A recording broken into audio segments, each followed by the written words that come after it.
era em espírito, né? A totalidade falar e cria o homem.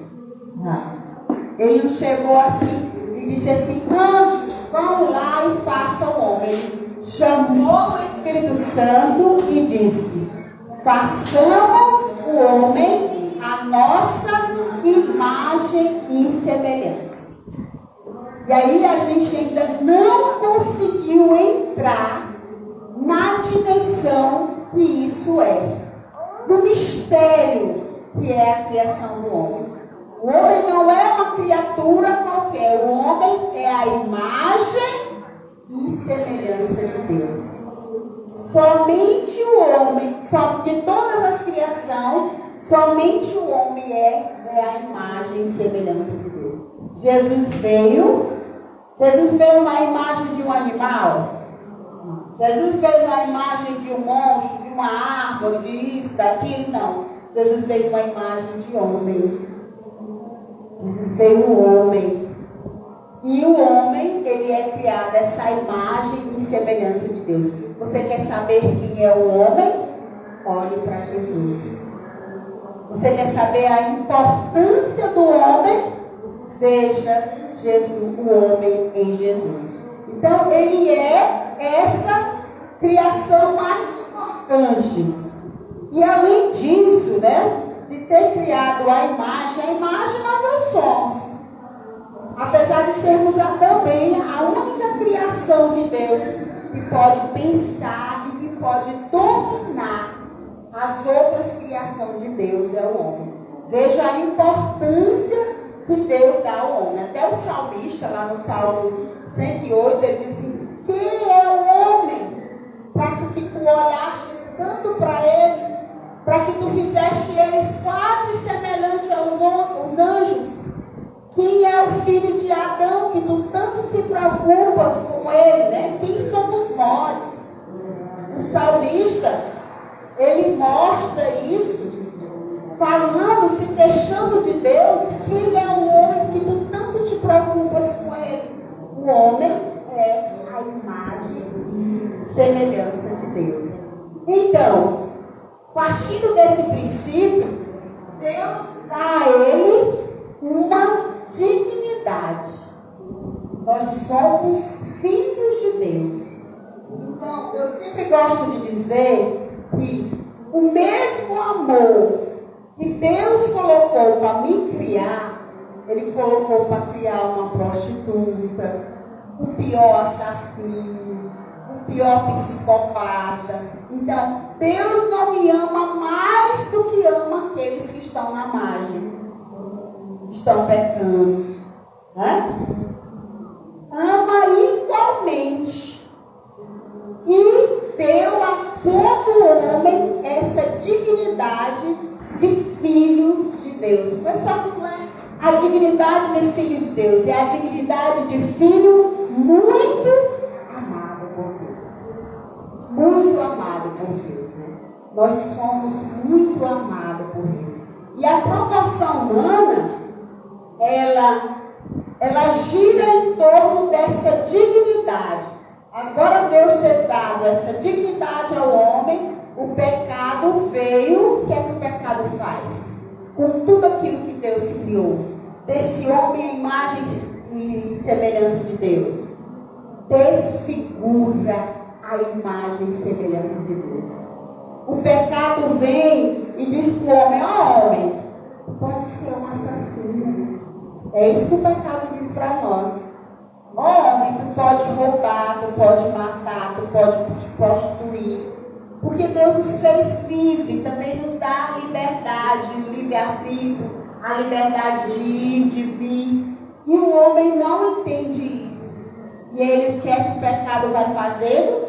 Destruindo, desconfigurando a imagem e semelhança de Deus, né?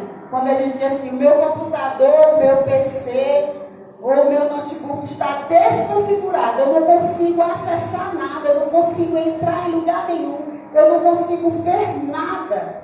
Pois quando o homem está desconfigurado pelo pecado, ele perde toda a dignidade, toda a conexão com Deus. Por isso que muitas vezes nós podemos julgar uma prostituta. Por isso que muitas vezes nós não podemos julgar um psicopata, um assassino, um ladrão. Por quê?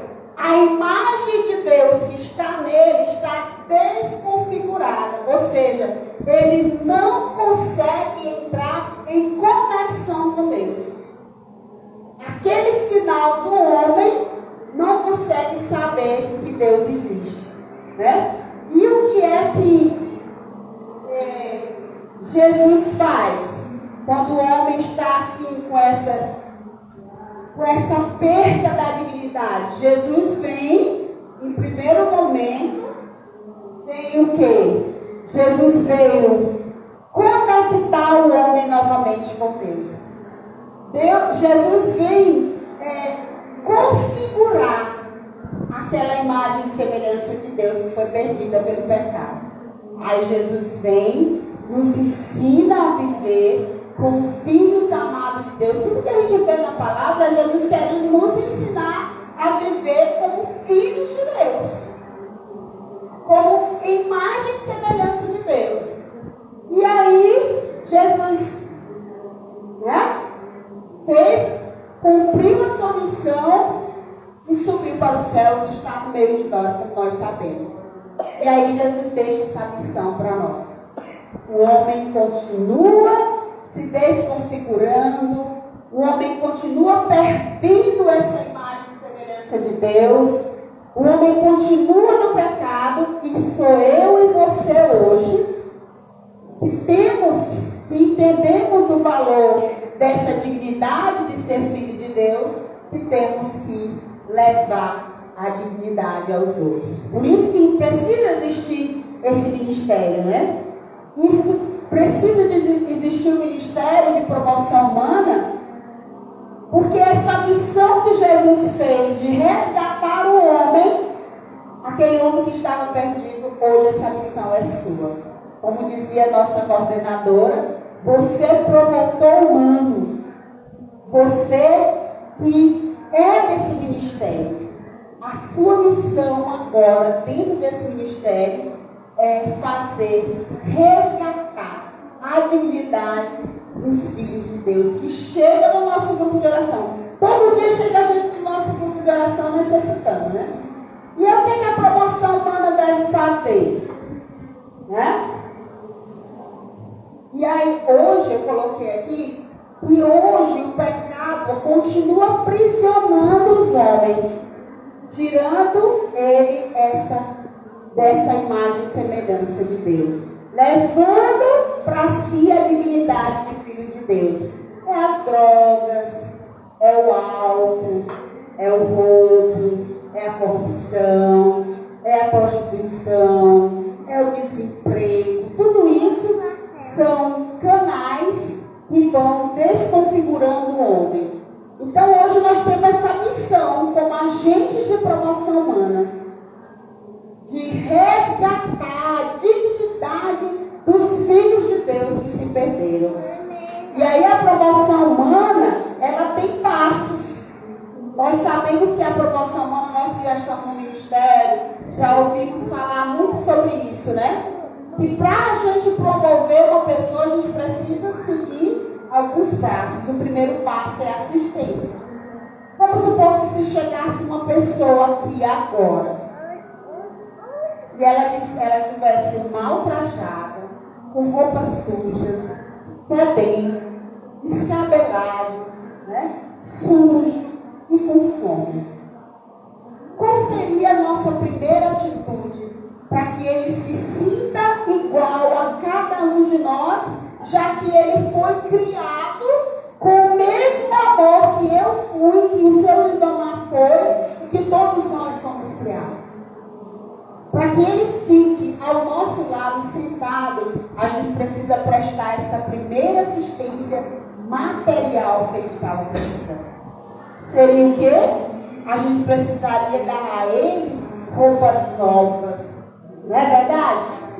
A gente poderia fazer com que esse irmão pudesse tomar um banho.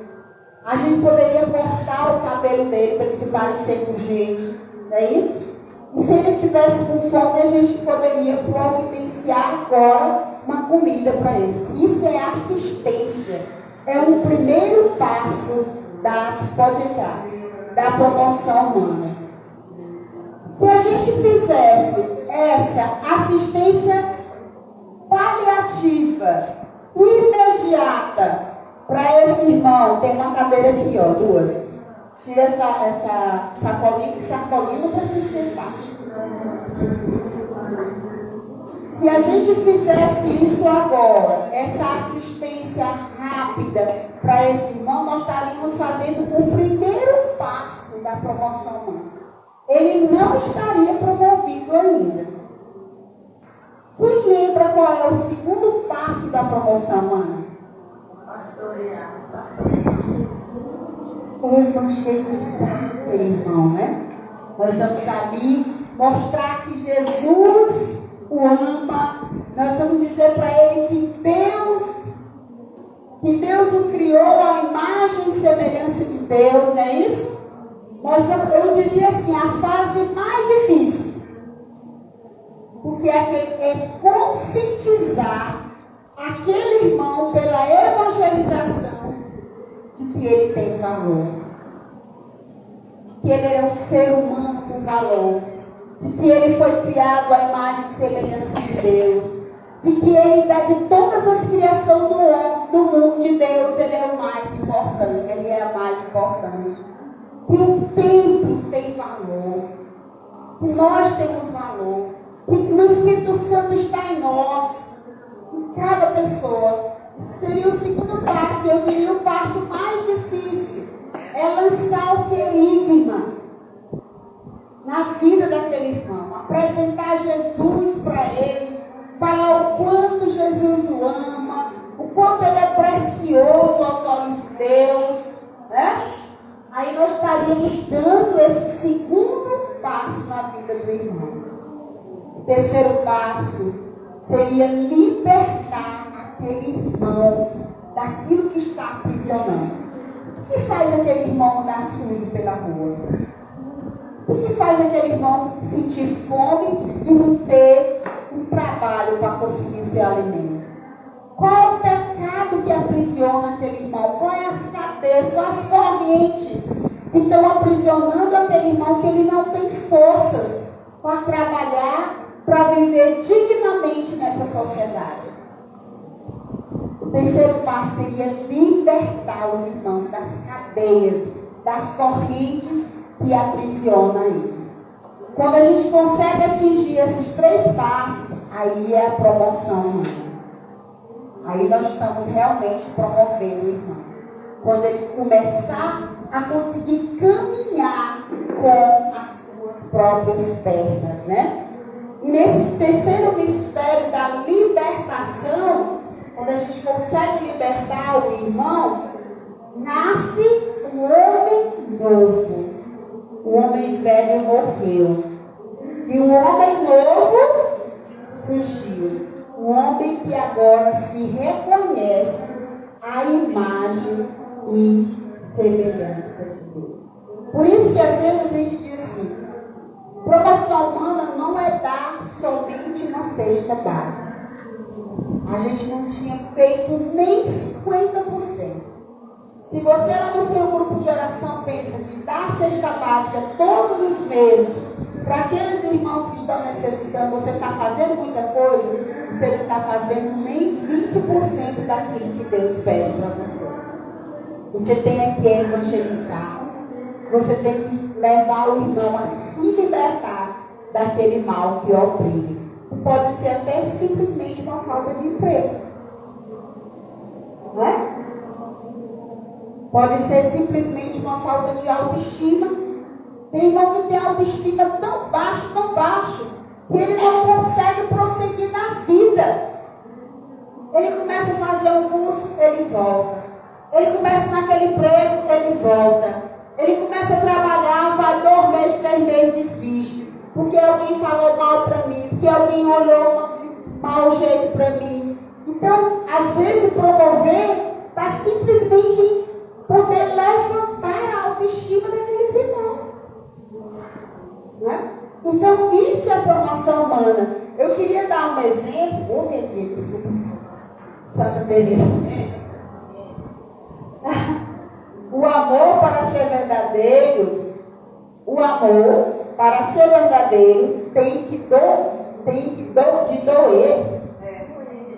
tem de doer.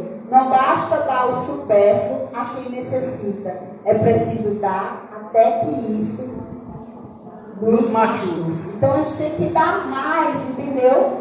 A gente tem que fazer como essa mulher fez.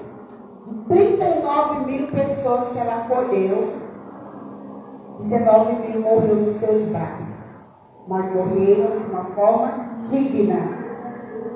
E ela não escolhia cor, raça ou religião. Ela acolhia a todos.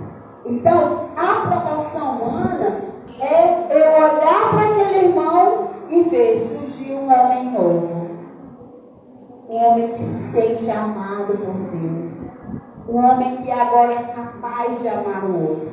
Porque quando o irmão está ali, na sarjeta, no pecado, naquilo que aprisiona ele não ama nem assim, imagine o outro. Por isso que ele te assalta, por isso que ele te rouba, por isso que ele te mata. Porque ninguém disse para ele que ele é tão amado por Deus como você também é. Né? Então, a gente precisa entender a promoção humana. Vocês entenderam o que é promoção humana? Não é somente assistir o irmão com aquilo que ele necessita materialmente, mas é ir além, libertar aquele irmão daquela situação de opressão. Eu queria dar um exemplo.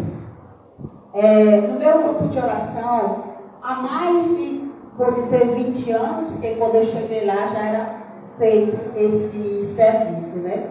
Todo segundo domingo do mês, a gente vai para a vida do ancião. Teve uma parada, nesses tempos que eu estou de obra, eu vou fazer 27 anos de grupo esse ano.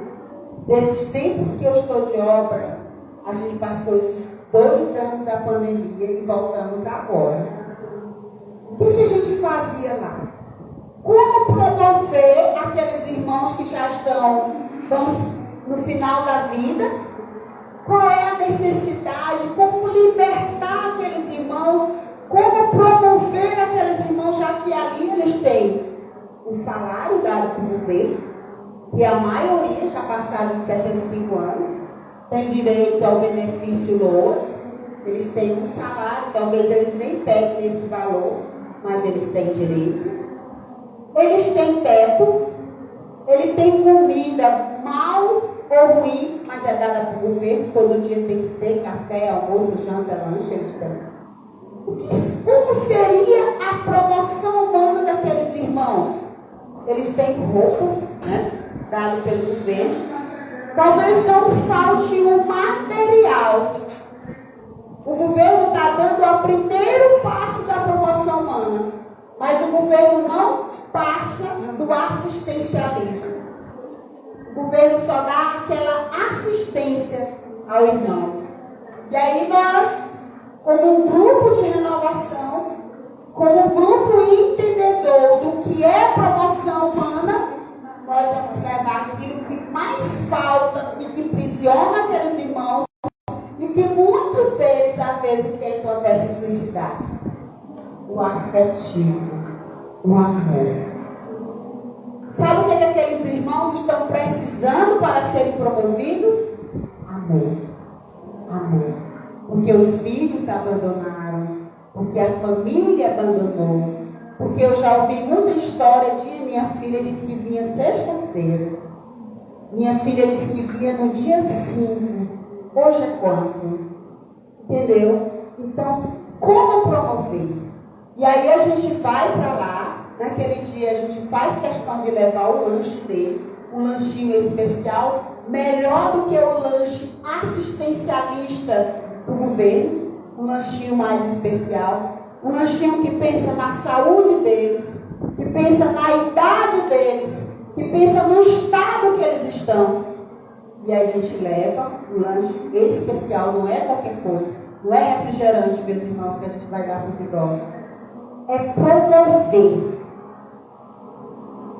naquilo que vai dar a ele até mais tempos de vida. E a gente leva o lanche. Primeiro a gente passa em todas as alas, a gente se divide em duplas, vamos nas alas e ali a gente canta. Sabe qual é a musiquinha que a gente mais canta? Mãezinha do céu, eu não sei. Gente, lágrimas. Lágrimas. Um versículo da palavra de Deus. Eu vou ler a palavra de Deus aqui para a senhora. E a gente abre aquela palavra. O Senhor é meu pastor e nada me faltará. Sabe? E aquela palavra de consolo. O aperto de mão. O pegar no rosto. O abraço. Isso é promover aqueles irmãos que já estão assistindo pelo governo.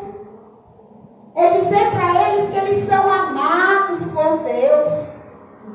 É dizer para eles que eles foram criados à imagem e semelhança de Deus. Mesmo que teu filho te esqueceu aqui, o Pai do céu jamais te esquecerá. E Ele me mandou aqui para te dizer isso. Para te dar esse abraço de amor, esse abraço de paz. E aí a gente evangeliza. E aí a gente fala para ele que ele é amado, que ele foi criado à imagem e semelhança de Deus. E canta com eles. E ouve as histórias. Né? Às vezes eu entro assim numa sala, né? Eu fui muito perseverante nessas visitas. E eu entrava na sala e disse, meu Deus, já ouvi essa história umas 100 vezes. Mas se for necessário, eu ouço de novo. Se for para alegrar o coração desse irmão. Se for para promover esse idoso, essa idosa, né? E assim a gente fazia isso. E naquilo que era mais necessário, a gente estava ali. E no final, nós e os irmãos que trabalhavam lá, que trabalham lá, banham eles, que a gente chegava cedo, 8h30. Banhavam eles, depois nós voltávamos, chamando todo mundo para celebrar a missa. E aí a gente dava aquilo que era mais importante. Jesus Eucarístico para eles. A força. Eles vamos para a missa. Muitas vezes tinha uns que diziam, não, eu não vou para a missa não. Vá para a missa. Para você ter forças. Porque nós só vamos voltar no outro mês. E é Jesus que vai ficar aqui contigo esses dias todinhos que eu não posso vir aqui, que é o que os nossos irmãos vão poder vir aqui. Isso é promoção. Eu me lembrei de um episódio que teve uma vez que eu cheguei lá, e aí as pessoas que trabalham com esse povo são tudo mal-humorados. E a gente vai entrando nas alas e diz assim, nós já chegamos, aí o pessoal da vida, né? Que a gente conhece lá com o pessoal da vida. E aí uma senhora que trabalhava lá há muito tempo disse, olha, hoje não vai ter negócio de missa aqui com eles, não, porque o rapaz dessa ala faltou e eu não vou ganhar mais de 30 velhos sozinha, não, porque eu não sou doida, não, porque eu não vou ficar morta de cansada, não. Tá banhando esses povos todinho.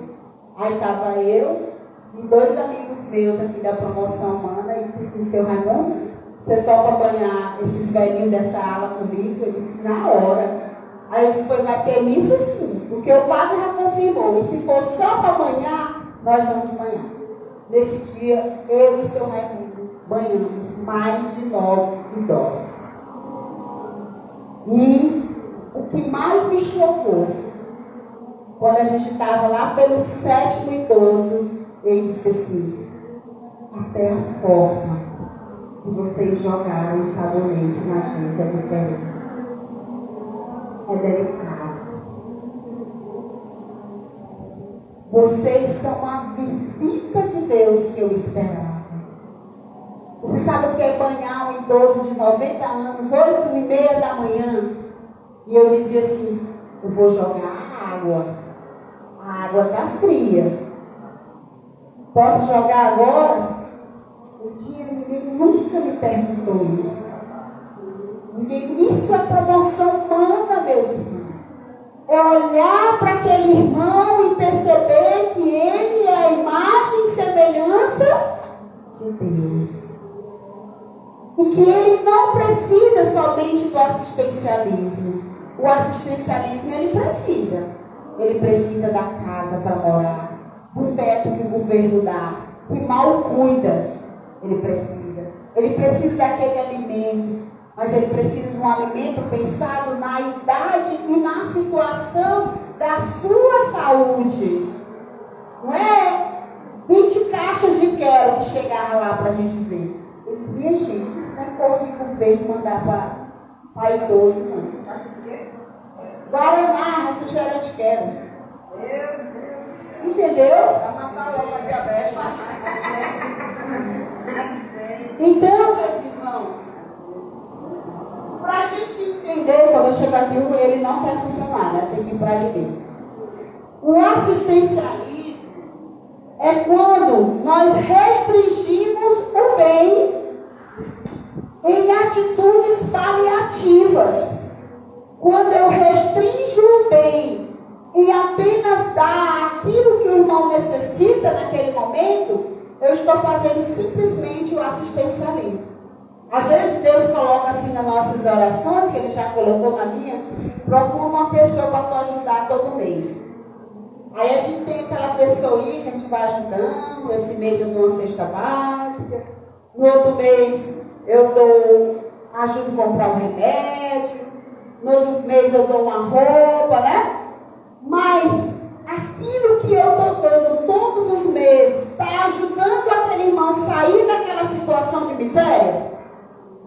Será que quando ele vir no outro mês que eu já fiz isso, venha no próximo mês que eu vou lhe dar outra cesta básica, está ajudando ele a sair da miséria?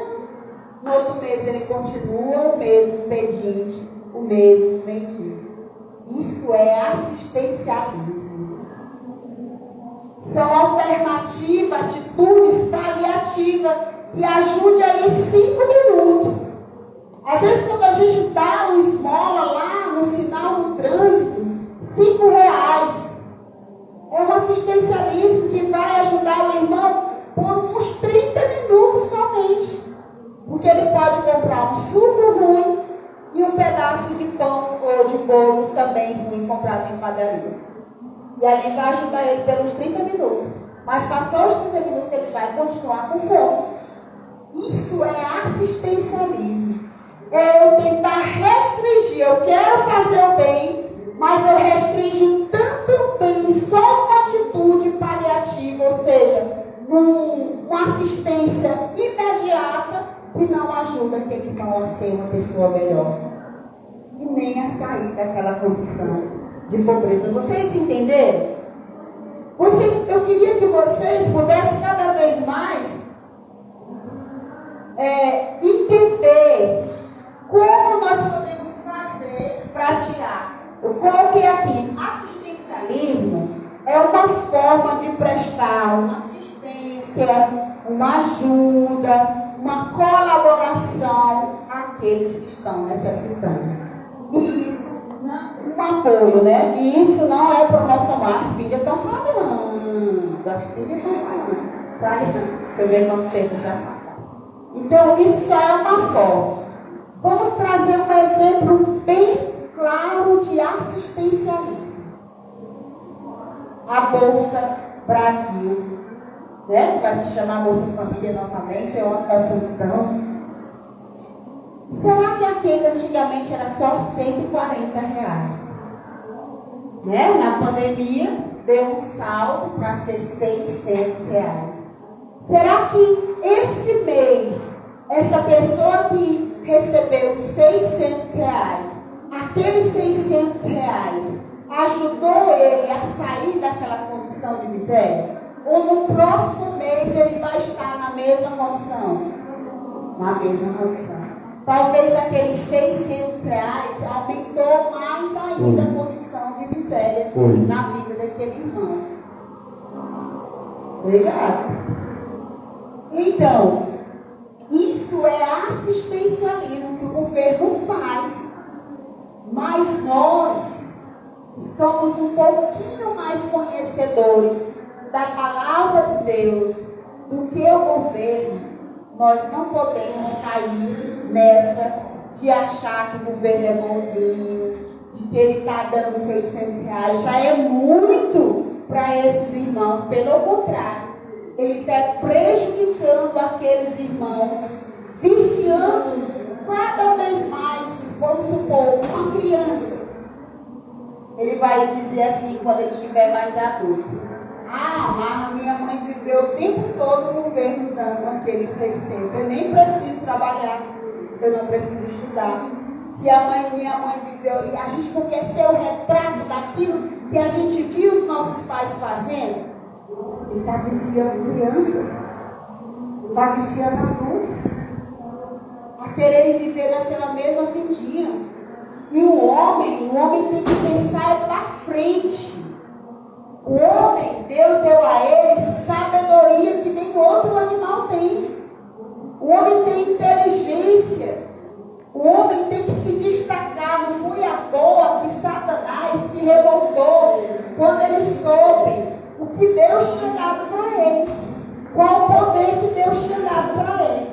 Ah, se ele me deu esse poder, eu quero dar mais. Eu quero é o poder dele. E ele se revolta contra Deus.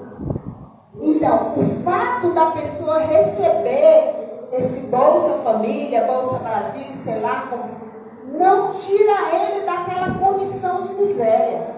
Não é promoção humana.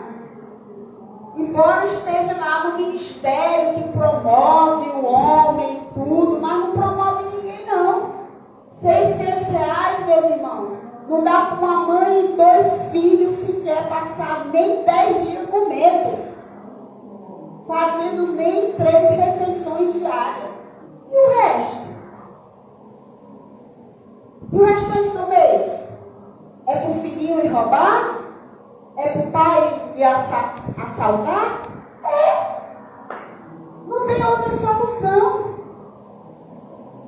Ele teria que dar a condições de emprego. É seguir o exemplo de Jesus. Quando Jesus viu o homem da mão seca, o que foi que Jesus fez? Eu vou curar a mão direita que é seca desse homem. Que a mão direita é a mão do trabalho. É a mão que ele vai conseguir o seu sustento. É a mão que ele vai procurar um emprego. A pessoa tem a mão direita inutilizada, não pode trabalhar. Não pode ter uma vida digna. Não pode conseguir o seu alimento, né? Então, isso que o governo faz é assistencialismo. Mas nós temos que ir além. Nós temos que evangelizar aquele irmão. Nós temos que fazer com que ele se sinta realmente essa imagem e semelhança de Deus.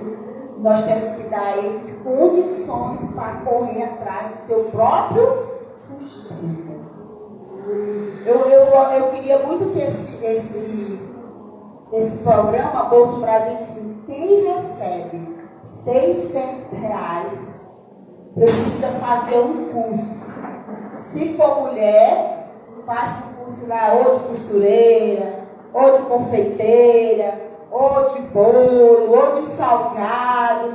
Depois que você terminar o curso, eu vou dar o material, você vai fazer o bolo, você vai sair nas ruas vendendo, e a partir daí você vai pedir. É isso que é promoção humana. Isso é que é promover o homem, né? Como é?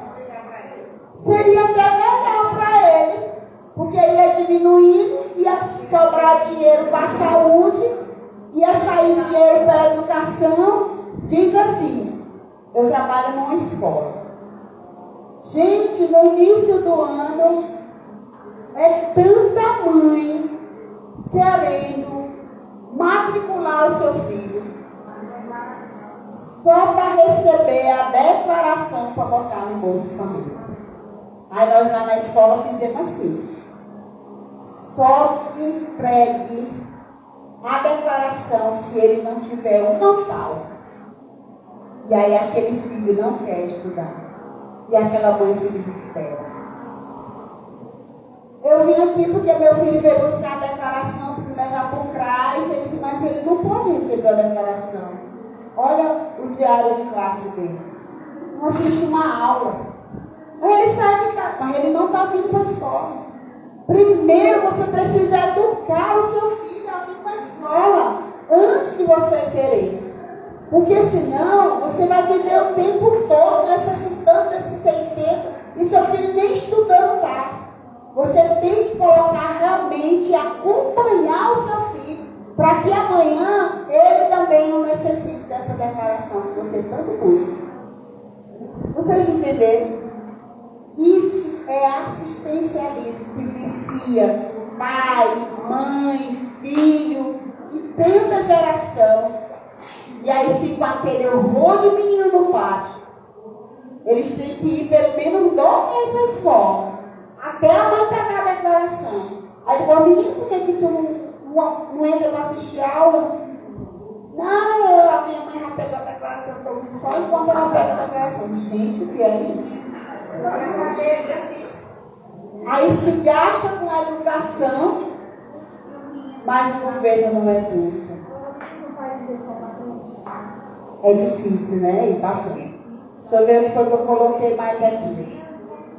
Mas sabe por que é, meus irmãos? Porque o governo restringiu o bem apenas nessa atitude paliativa, que não ajuda por nada. O processo ele tem que ser completo. Aquelas famílias precisam ser acompanhadas, né? E está atendendo somente aquela necessidade imediata. Gente, esses 600 não era só uma pandemia? Pois pronto, acabou a pandemia, vai todo mundo trabalhar agora. Nada emprego para esse povo. Cadê os milhões de empregos que o povo perdeu? Por que ele não coloca condições de que essas empresas, pequenas empresas, são as que mais empregam? Diminuir os impostos das pequenas empresas, mas em compensação, elas teriam que ter pessoas trabalhando lá. Seria muito melhor. Mas como vicia, tem pessoas que querem trabalhar. Mas sabe por que é também? Porque na casa tem não sei quantos que recebe, a mãe só recebe Pois pagar. Mas sabe o que é também? Porque os próprios que coordenam esses programas também negam. Né? Então, isso que não tira aquela pessoa, que não salva aquela pessoa daquela condição que ele está, isso não é promoção. Isso é continuar na pobreza. Eu queria dar um exemplo de uma pessoa que eu conheço, e ela é uma pessoa muito pobre. Eu sempre, quando eu posso, eu procuro ajudar aquela pessoa. E aí eu peguei, disse assim para aquela pessoa: irmã, já que você está assim, por que você não procura um emprego? Vamos procurar um emprego, né? Aí a primeira coisa que ela disse assim: não, tia, eu não posso trabalhar não, porque eu sou diabética. Eu disse: desde quando um diabético não pode trabalhar? Eu disse: olha, minha mãe descobriu diabetes, ela tinha 40 anos. E ela trabalhou até um dia desse, para criar 9 filhos. E ela nunca morreu. Mas é porque, meus irmãos, às vezes, o próprio necessitado, ele não quer sair daquela vida. Por isso que precisa da libertação, que é o querigma, o anúncio de Jesus Cristo na vida daquela pessoa. Irmão, você não pode perder a sua vida inteira achando que você vai viver com esse Bolsa Brasil. Não, você tem que procurar realmente um emprego, lutar. Todo mundo só tem esse corpo para o trabalho. O pessoal tem que trabalhar porque tem, não tem negócio. Tem que despertar nessa que é que ninguém vai se aposentar com 600. E aí, é passar o tempo todo inteiro nesse dia. Vai viver a vida inteira.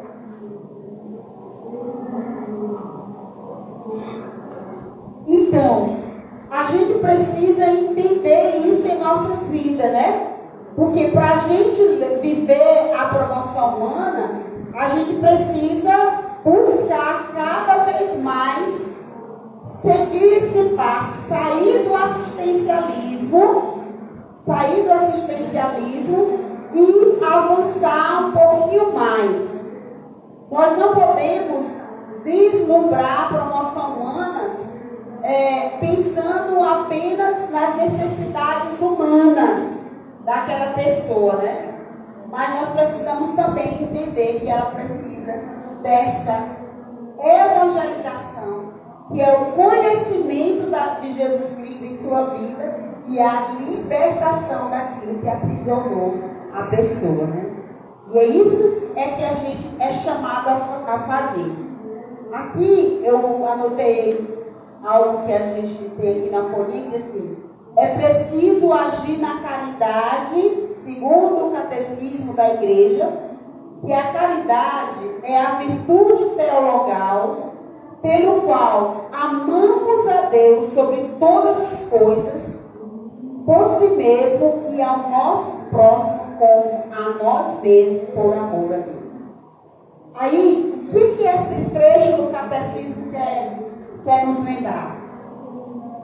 Que, por mais que aquele irmão esteja no estado de vício, com aquele ganho paliativo, por mais que o irmão que também que vários aqui na praça se drogando, bebendo, eu sei que eles roubam para beber, eu sei que eles vêm olhar o carro para comprar drogas, eu sei que eles estão aqui. Por mais que eu sei que eles estejam viciados, eu não posso deixar de amá-los.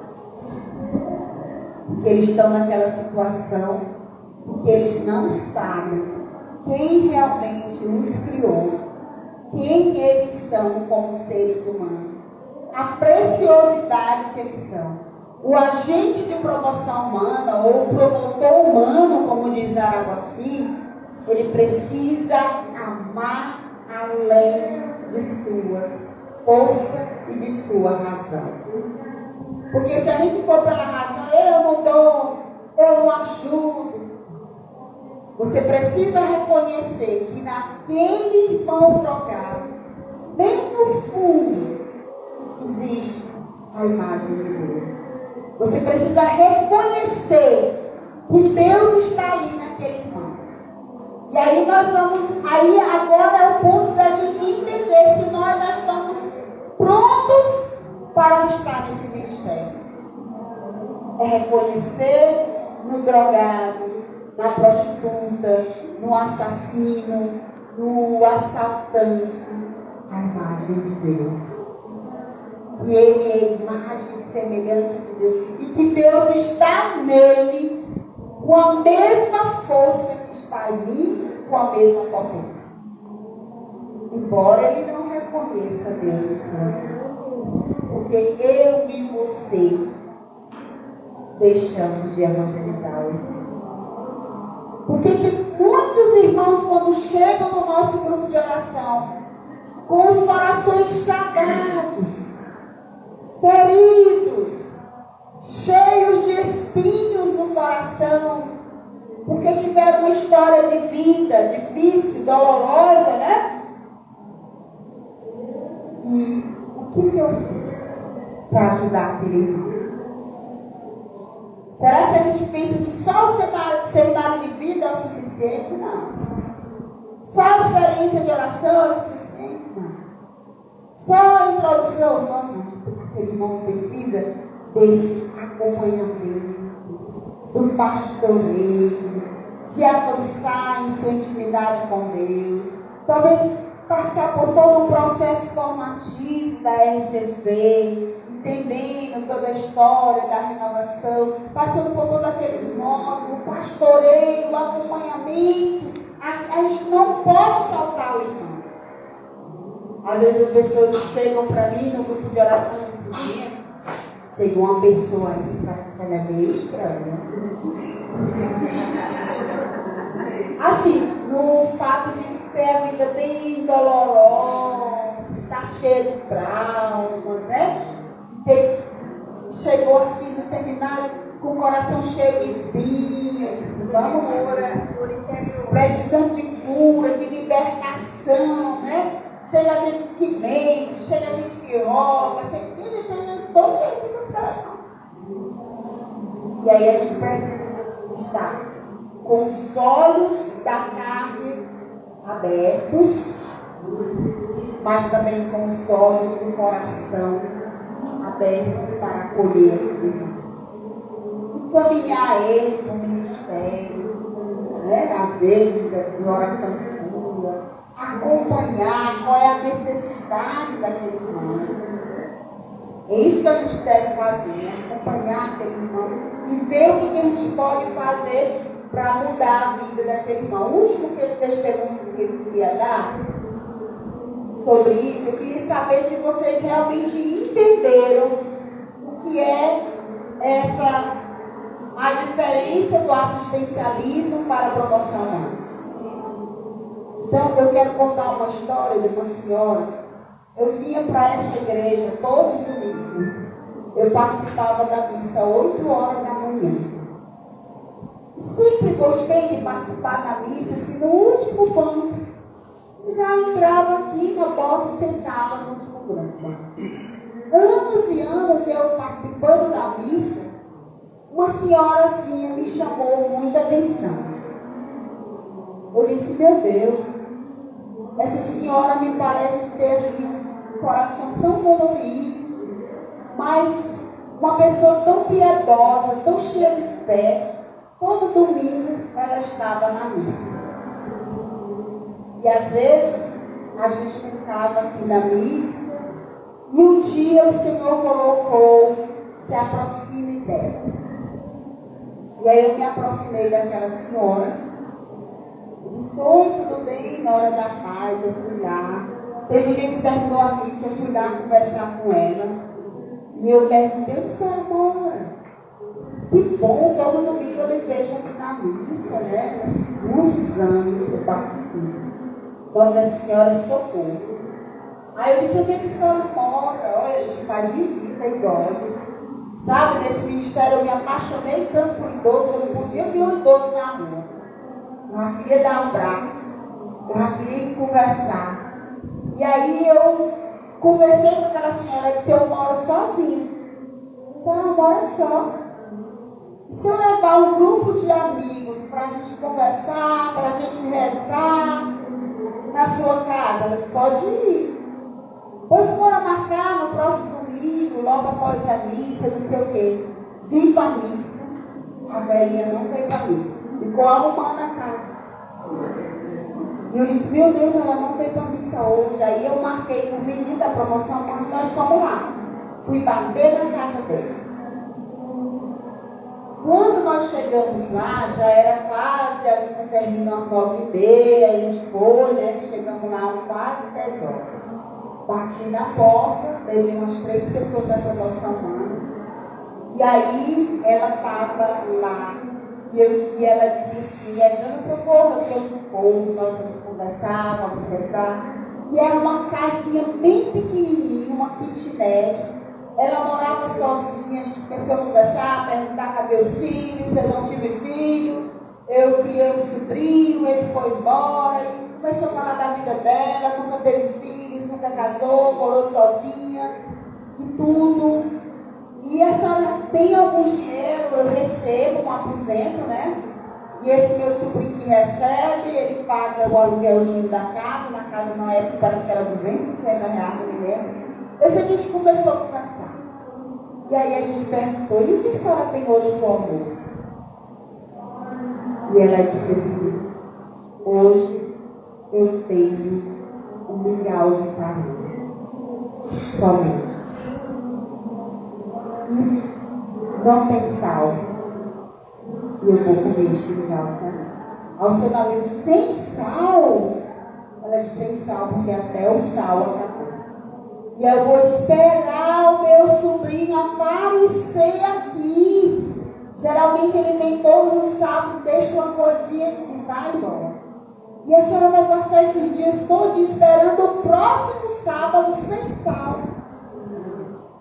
Eu estou vivendo de mingau, de farinha, com água.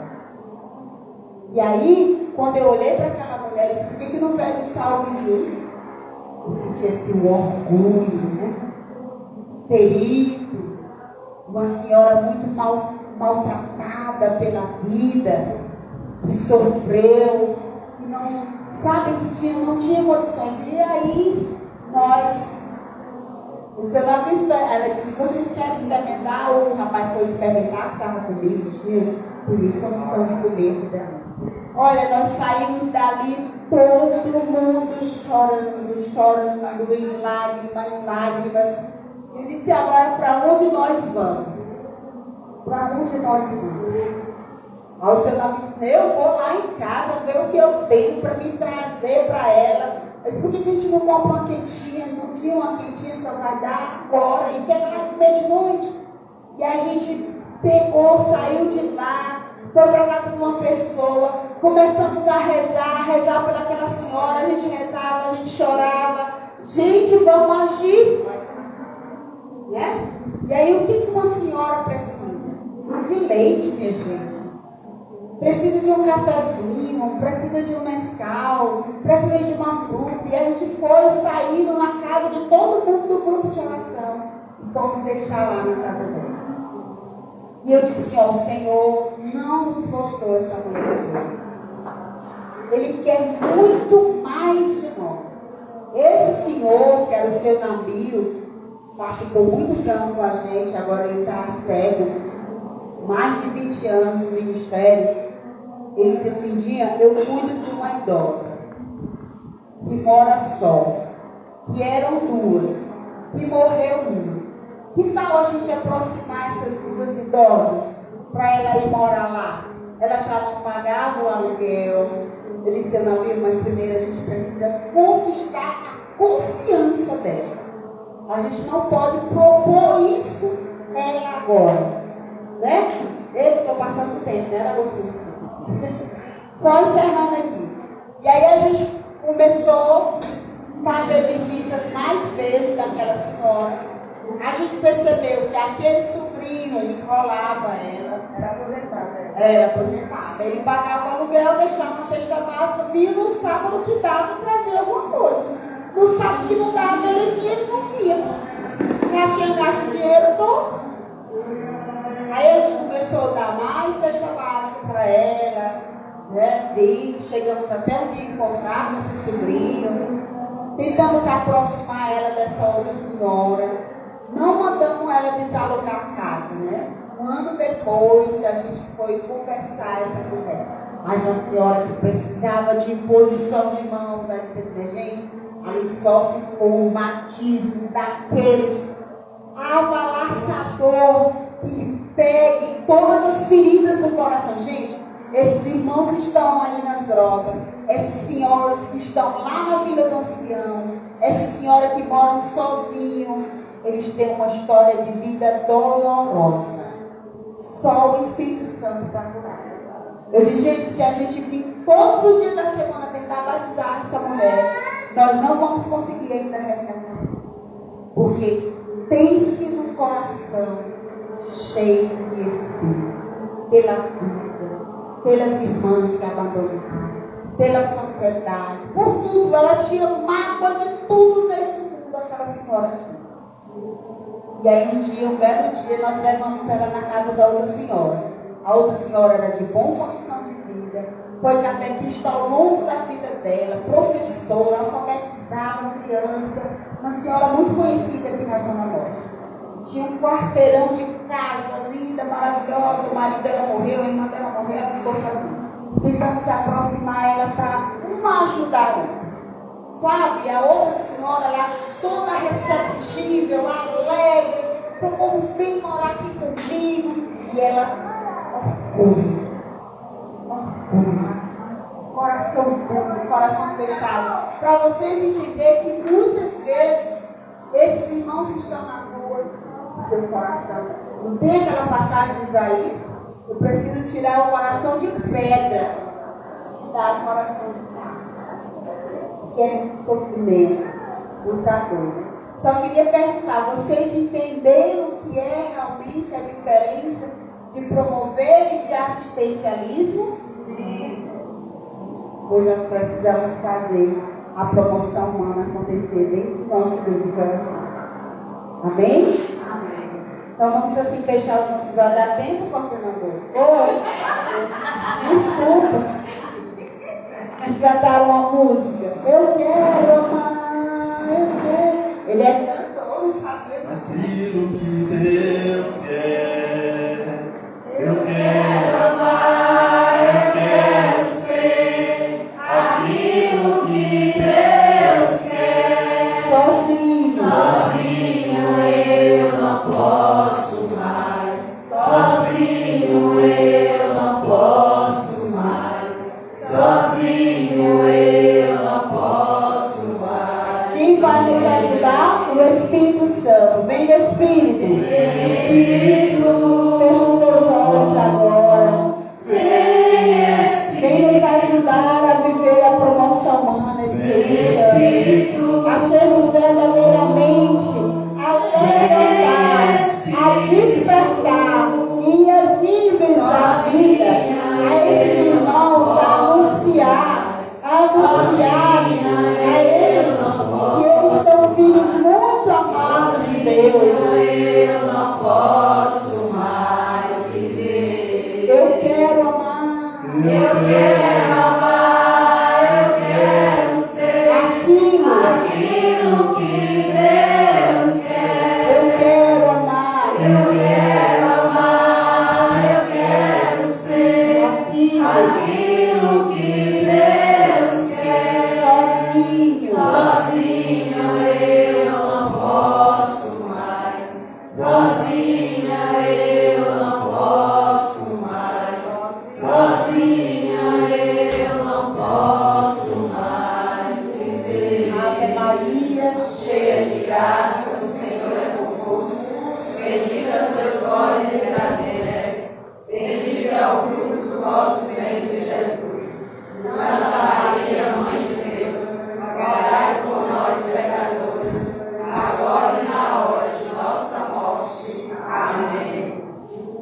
Nesse momento vamos rezar uma Ave Maria pela nossa formadora, Pilatinha, né? E ela nos atendeu ao Senhor Jesus. Ave Maria, cheia de graça, o Senhor